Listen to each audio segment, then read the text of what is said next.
کہ ظالم جماعت نے حضرت زبیر کو مار دیا ہے، رسول اللہ کے اس صحابی کا قتل ہوا، یہ پہلا قتل ہوا ہے۔ جیسی حضرت طلحہ ان کی لاش کے پاس دوڑتے ہوئے آئے، ان سبائیوں نے حضرت طلحہ کی بھی گردن مار دی۔ 2 عشرہ مبشرہ میں سے صحابہ تھے، قتل ہو گئے۔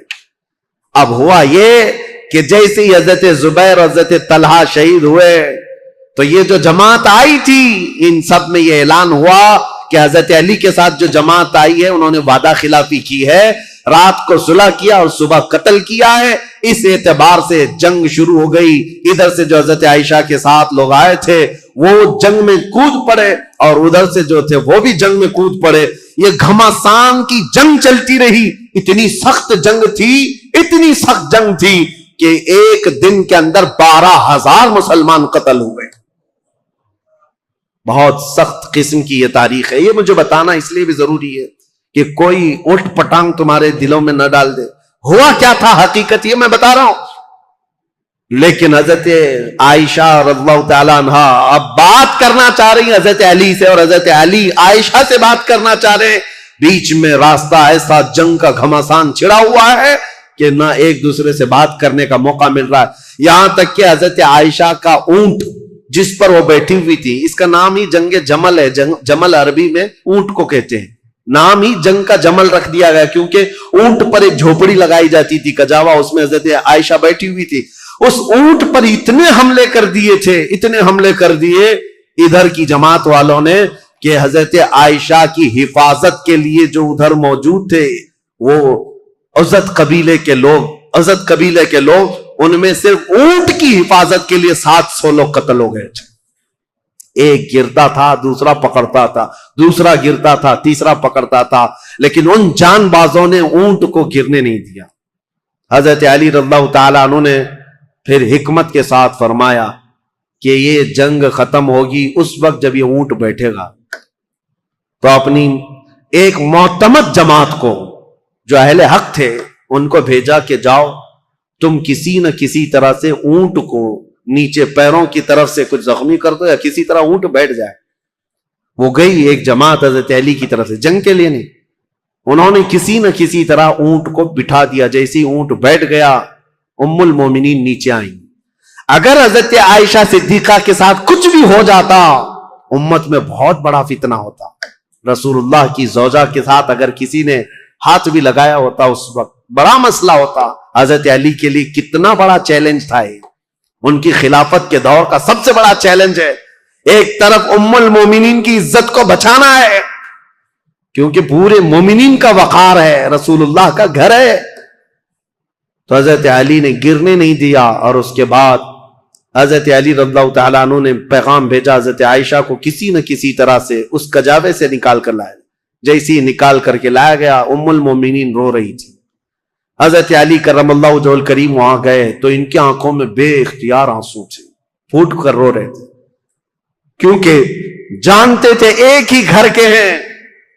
حضرت علی رضی اللہ تعالیٰ عنہ سے سب سے پہلے حضرت عائشہ کھڑی ہوئی، کہا اے علی بن ابی طالب، صرف ایک غلط فہمی کی وجہ سے یہاں تک معاملہ پہنچ گیا۔ حضرت علی نے کہا ماں عائشہ صدیقہ آپ سچ کہتی ہیں کہ غلط فہمی نے یہاں تک پہنچا دیا۔ دونوں کے وہی جملے تھے، حضرت عائشہ کہتی ہے میں ہرگز نہیں چاہتی تھی کہ خون مسلم بہہ جائے، کسی مسلمان کا قتل ہو جائے، لیکن اتنا بڑا معاملہ پیش آیا۔ دونوں یہ عظیم صحابہ، وہ زوجہ ہیں، یہ صحابی ہیں، داماد ہیں، رونے لگے، اس معاملے پر بہت گریہ وزاری کی۔ اس کے بعد مولا کائنات علی بن ابی طالب بیٹھے ہوئے تھے، ایک شخص آیا حضرت زبیر کے قتل کا پیغام لے کر آیا، کہا حضرت زبیر کو نیزہ مار کر شہید کیا گیا ہے۔ حضرت علی نے کہا سنو رسول اللہ صلی اللہ علیہ وسلم کی حدیث میں اس کو سنا دوں جس نے حضرت زبیر کو قتل کیا۔ میں گواہ ہوں، رسول اللہ نے اپنی زندگی میں فرمایا تھا اے علی دیکھنا ایک دن آئے گا میرے اس زبیر کو کچھ لوگ بے گناہ قتل کر دیں گے، اور علی تو اسے بشارت دے دینا کہ وہ شخص اپنی تلوار سمیت ہمیشہ کے لیے دوزخ میں جائے گا۔ حضرت علی نے کہا بشارت ہو تجھ کو ابن صفیہ کا قتل کرنے والے، کیونکہ حضرت زبیر کی ماں کا نام صفیہ تھا جو رسول اللہ کی پھوپھی۔ ان کے قتل کرنے والے کو حضرت علی نے جہنم کی بشارت دی، اور ادھر حضرت علی کی رضی اللہ تعالیٰ عنہ کی جماعت میں جو صحابہ تھے ان میں بھی بہت سارے قتل ہوئے۔ لیکن میرے عزیزوں، یہ غلط فہمی شیطان کی طرف سے ڈالی ہوئی سبائی فتنہ کتنا ڈینجر ہے آپ کو میں بتاؤں۔ اسی لیے کفار و مشرکین سے لڑنا آسان ہے، لیکن جماعت میں موجود غداروں سے اور منافقین سے لڑنا بہت بڑا چیلنج ہے، بہت بڑا چیلنج ہے۔ اسی لیے ہمیشہ سترک رہو، ہمیشہ محتاط رہو۔